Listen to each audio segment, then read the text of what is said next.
Most photographers think that creating a cinematic look is about finding the right color grade, but it's not that at all. And that one misunderstanding could be the reason why it's taking you so long to build out the type of edits that you're looking to achieve. But this is what cinematic actually means. It's not a color palette, it's not a preset, and it's not even a specific look. A cinematic photo is qualified by its ability to make somebody feel something. A viewer looks at your photo and they're emotionally triggered, even if they don't necessarily know why. And that right there is actually the goal. But here's the problem though. Most photographers are jumping straight into the color grading process to create that feeling without setting the foundation that actually makes that possible. They're trying to create emotion with one specific tool when there's actually three different layers that makes this all come together.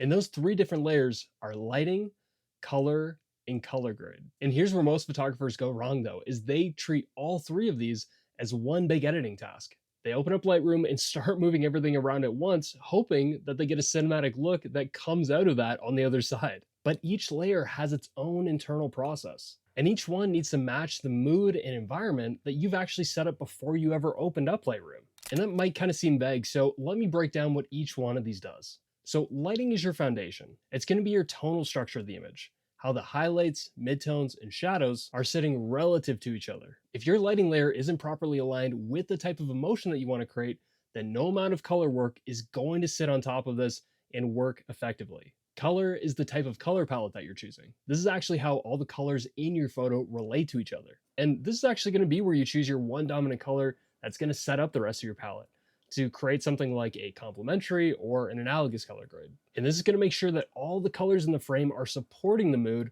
rather than fighting it. And lastly, your color grade is enhancing the emotional direction. This is actually the final layer that you are going to be stacking up on top of the layers that you built before, and it's going to push towards that specific emotion and mood that you set up before you ever started. Something like warm and nostalgic or cold and dramatic. The grade is really just enhancing the look that you've already set up. When all these pieces are aligned, it really helps to evoke a certain emotion. And that is cinematic. I know that this can kind of sound like theories and concepts, so I'm going to open up Lightroom, walk you through exactly what I'm talking about here in a single image, and show you how I'm breaking down this thought process in real time. So let's jump into Lightroom. All right, so I have this photo here, and I wanted to choose this one because I knew that many people would find this really difficult and really tricky to figure out, okay, how am I going to create around this environment?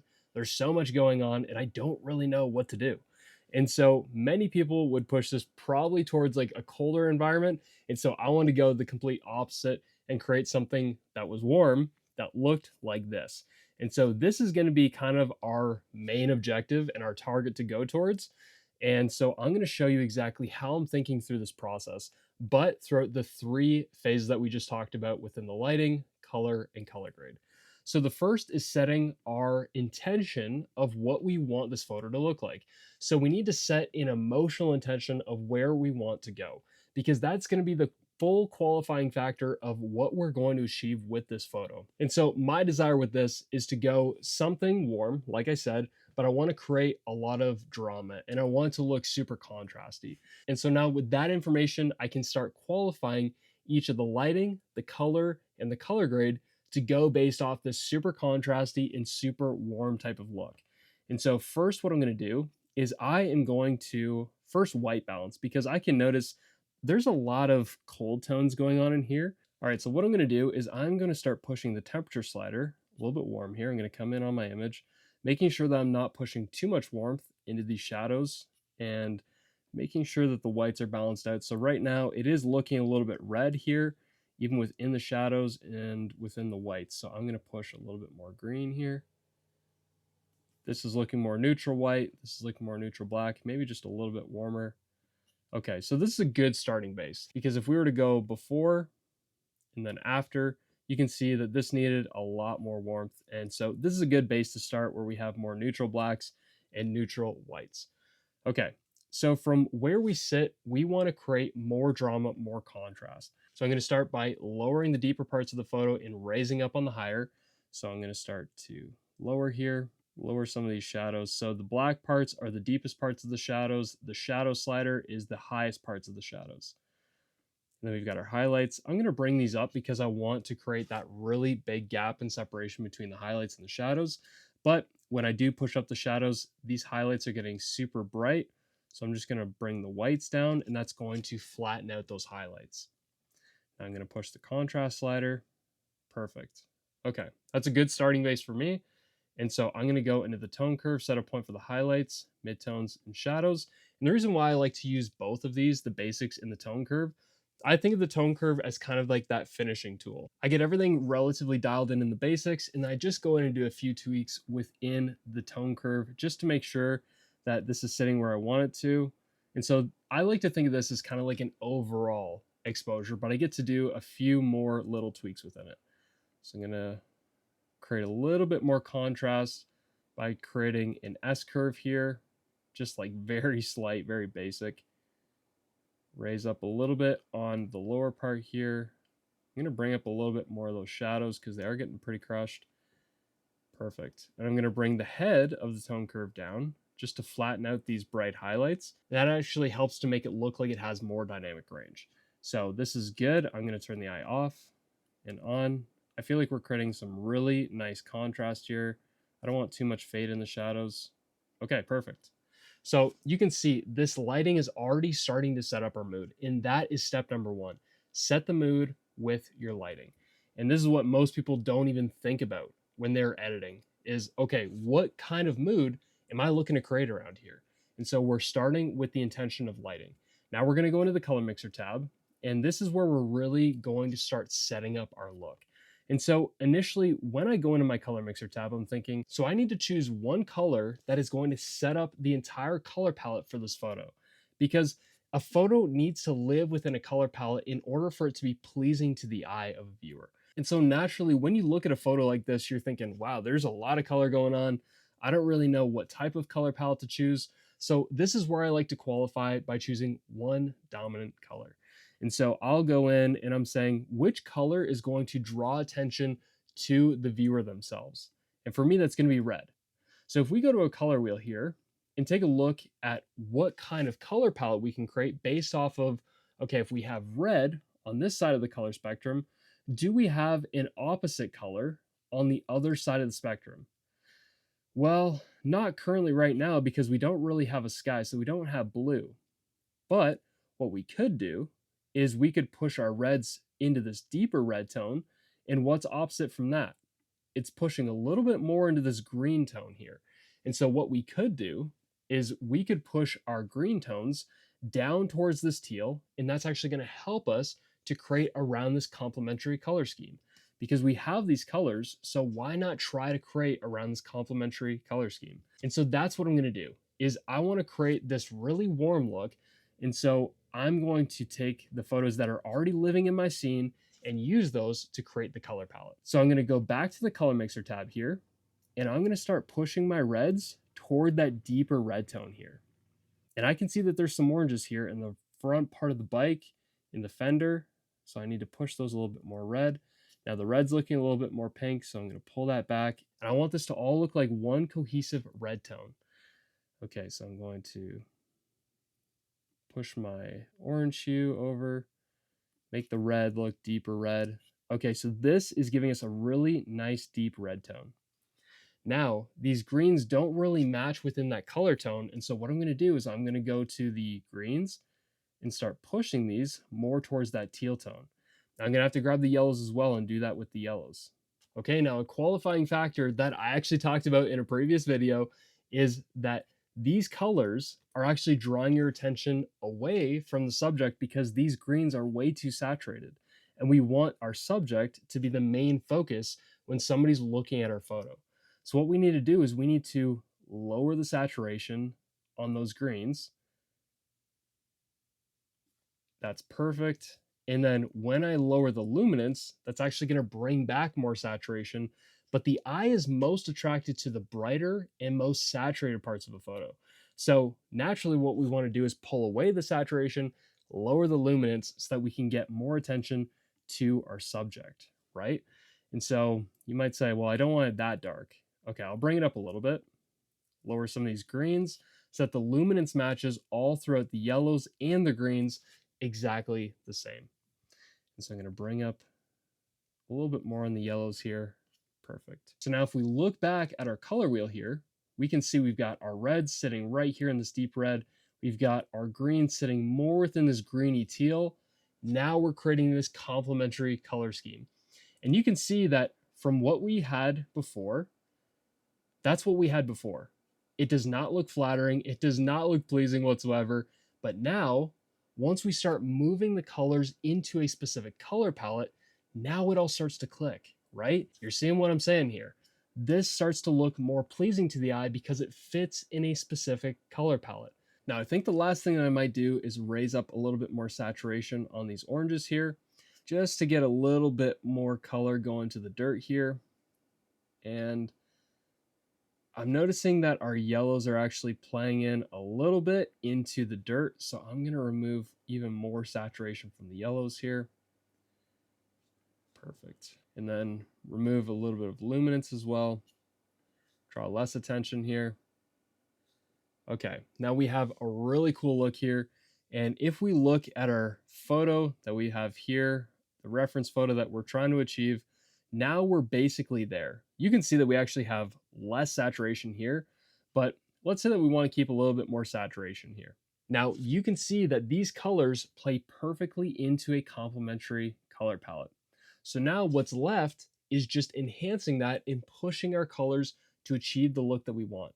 And so now we have the lighting, we have the color, and now we need to address the color grade. Most likely, if you're watching this video, you can take a great photo, but the moment that you sit down to edit that photo, it never seems to look the way that you imagined it would. You're pushing sliders, chasing a look that you can never quite nail, and you're asking yourself, why isn't this working? But what if I told you, it's not a talent problem. This is a system problem, and the Cinematic Blueprint fixes that. It is a complete editing system that takes you from a raw photo to a cinematic masterpiece. And it has a repeatable 4-phase framework that you can follow no matter the environment or the photo. So no more excuses and no more settling. I'm gonna be launching this soon, and the waitlist subscribers get 50% off the full price and full exclusivity before we go live. Links in the description, so you better lock this in. And this is where things get really fun, but most people like to skip over the color mixer tab and go straight to color grading, but the color grade won't actually work properly if you don't have your colors lining up into a specific color palette before you get into grading.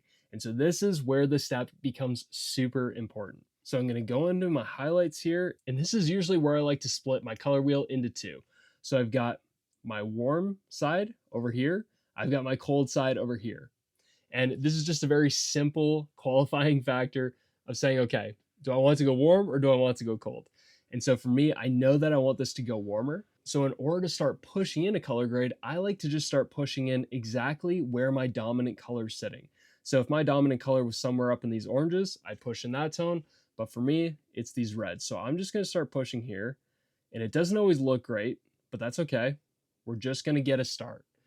And then what I'm going to do is I'm going to start pushing up because I'm getting a lot of reds in here, and that does not look pleasing to the image. But this is the coolest part, is when you actually set up a color palette properly, then what's going to happen is this color grade is going to click. Watch this happen. This is going to be crazy. It's going to blow your mind. Trust me. So once we start moving up opposite, taking out the reds because we don't want the red in the photo, we start moving this up. I usually like to push too far the other way.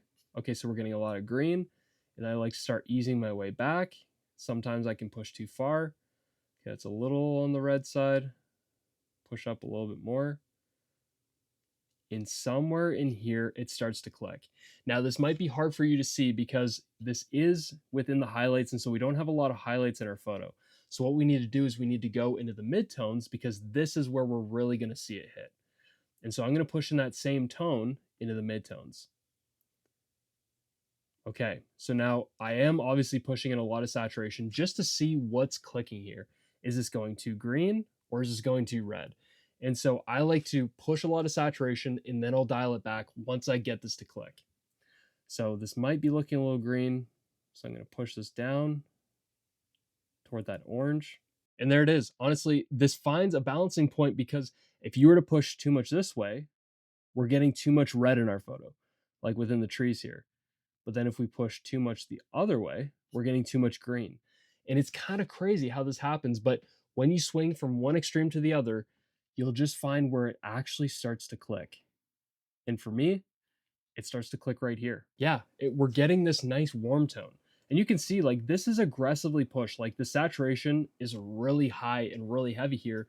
But even still, though it is really heavy, this is the beauty because you could push in 100% saturation and this actually click properly with your photo because the color grade was set up properly before we ever got into the color grading tab.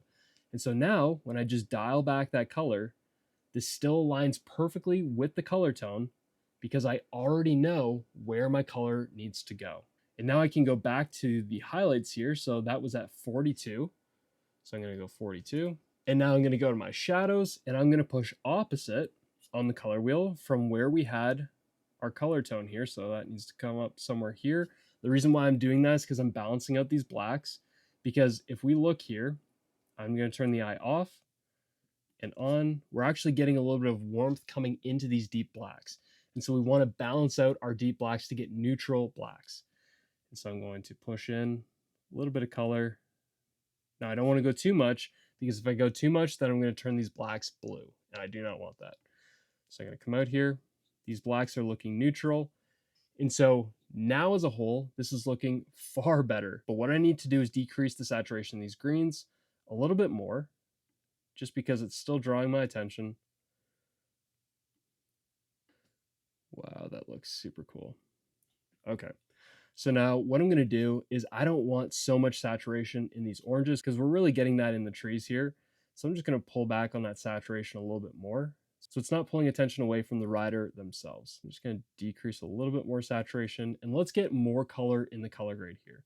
So I'm going to go to the mid-tone slider, push in a little bit more in that tone here. Let's go to the highlights. Yep, we got that up to 90%. Go on the midtones a little bit more here. Perfect. So now we're getting this really nice warm glow here. And one of the things that is really going to help our image to pop here is by really drawing attention to our subject by finishing it off with some masks. So I'm going to do a subject selection mask, which worked out perfect here. Selected the subject. I'm going to bring them up a little bit, some exposure, bit on the shadows, decrease some of those whites and the highlights. Bring up some of those shadows. Now, if we go too overboard, this is going to draw too much attention in the wrong way that we do not want for a subject. So I'm going to just kind of teeter the line. And the way that you'll know if you over adjusted on your mask is if this highlight or the shadows are unrealistic to the environment around them. So is the highlight on my subject brighter than here? In my opinion, no. And are these shadows way lifted compared to the rest of the shadows? And I would say no, not entirely. And it's okay to lift them a little bit, but you don't want to go overboard because that can really mess up your shot. Okay, I'm going to lower the whites here a little bit. Now I'm going to create a linear gradient mask on the outside just to draw attention to the subject even more. And I like to darken the outsides of my frame just to really draw that attention to my subject. Now I'm going to create a radial gradient just to bring some more light into our subject here, just to all point direction to the subject. So I'm going to raise up the exposure. That much more, okay. And I'm going to lower the whites just so that these highlights aren't overly bright, so that they look realistic to the scene that we created. Lower some of the blacks, because that can actually tend to make the blacks look like they're washed out, and we do not want that. Okay, so let's look at this. If I turn this off and on, maybe we could raise the exposure a little bit more here. Perfect. Okay, so I'm going to turn all the masks off and on. Now we're getting a lot more attention to our subject in the scene. All right, so we got this scene where we have our subject, which is the dominant main focus, built off this specific color palette, which is centered around this complementary color scheme where we have this red, which is right here, and we have this green on the other side. And this is really helping to tie together because color palettes themselves are pleasing to the eye. So as we went through all these steps, there's one thing that I want you to remember throughout all of this, and that is that cinematic isn't a look, it's a feeling. And you can't create a feeling with one tool applied to the whole image when you haven't thought about the direction intentionally. So first, name the mood. and then build out the lighting to match it, shape your colors to support it, and then push your color grade just to amplify it. All right, so if you were looking to level up your photos and create more cinematic looks just like this, then I think you'll really like this video here. So I'll see you over there. All right, peace.